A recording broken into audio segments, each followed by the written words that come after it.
we're slowly move our way over there. We're gonna get into the issues, and while we're moving ourselves over, I wanted to ask Bobby a question. We just the whole panel just reviewed our seniors' best projects here at Cal Poly, and we saw a trend of kind of do-it-yourself kind of students, especially with home recording.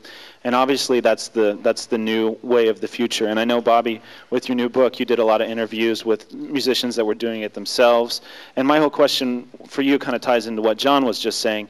You know, how do you see artists making money in the future if they can't be tied to that record label anymore? Well, I think to take the DIY approach that you're talking about, the do-it-yourself approach, I think more so than any these days, especially with the trouble that the music industry is in and with the consolidation of major companies, it's more difficult to get signed. Less bands are getting signed, and a lot of bands are looking for independent labels to enter into deals with, and in some cases, taking a complete proactive approach and doing things on their own. So these days, especially with the internet at hand, and with home recording equipment being far more affordable and accessible, I think a lot of artists are recording their own music, finding ways to press it. CD manufacturing is more inexpensive these days. They can upload their songs into sites, mp3.com, etc. They can sell their CDs over CD Baby and sites such as this.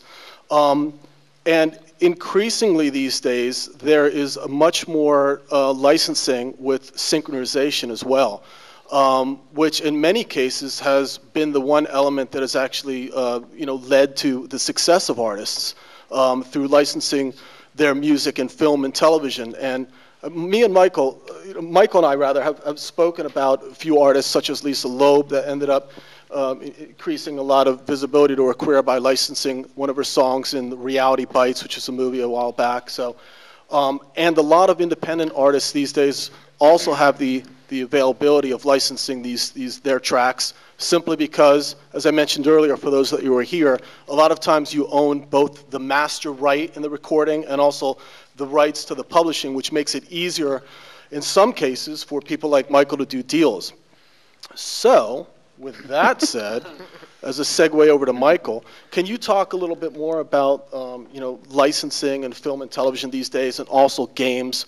That is a very big these days. And are you not only looking for established artists to do licensing, but also independent artists that own their master rights and own their publishing rights as well?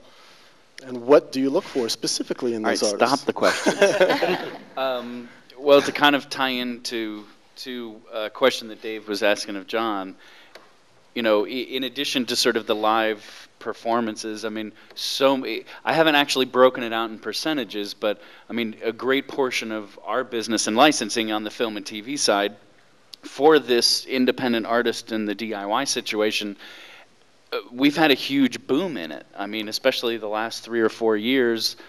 I take some more time than we have to come up with actual numbers, but I mean, easily 75% of the licensing that we do is all independent bands that control 100% of the master and the sync, as you're saying. And it's a great source of revenue for them as they're building their career. More importantly, however, tying into the promotion and the internet, I mean, some of these, like Dawson's Creek, everyone always uses as an example. There's a website, dawsonscreekmusic.com, lists every piece of music that was ever used in any episode of Dawson's Creek.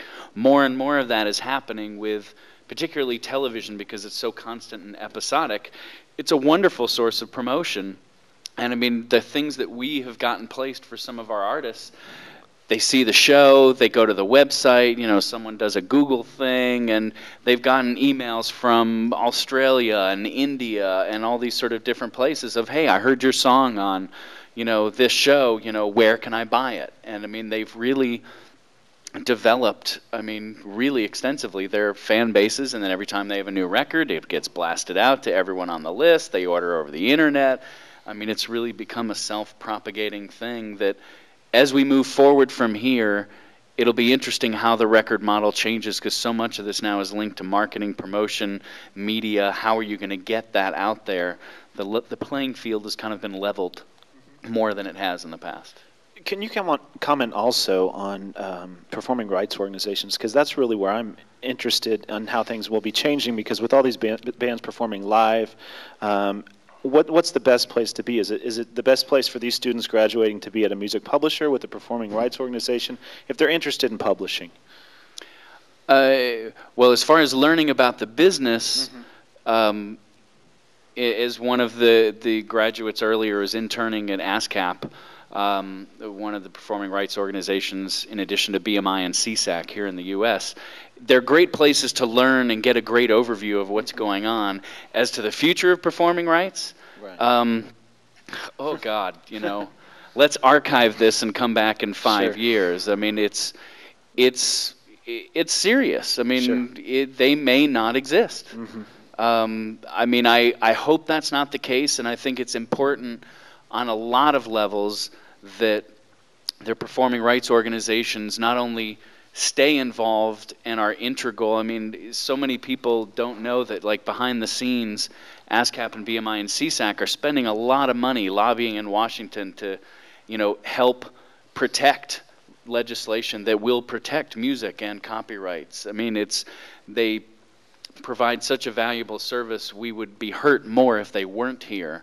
But, I mean, there's no question that even they, I think, are concerned with what the future is going to be, and revenues they're just changing.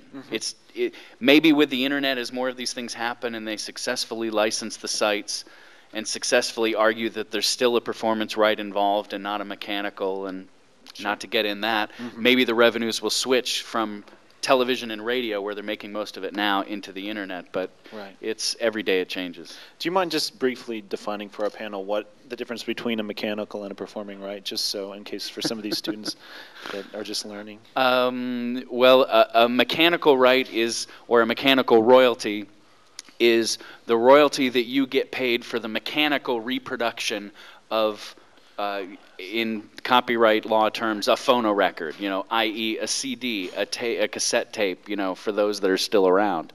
Anytime you're manufacturing a unit, you're having to mechanically reproduce it, and per the copyright law, you're entitled to a mechanical royalty, which currently is 8 cents per copy sold for a song that's 5 minutes or less.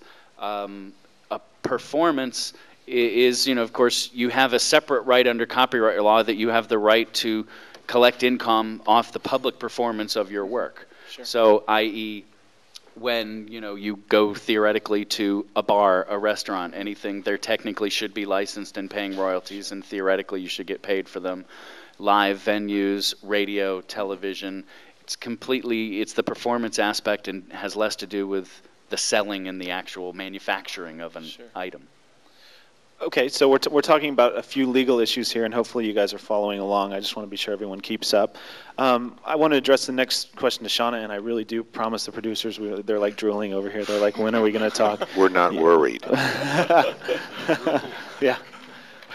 We'll get over to them shortly.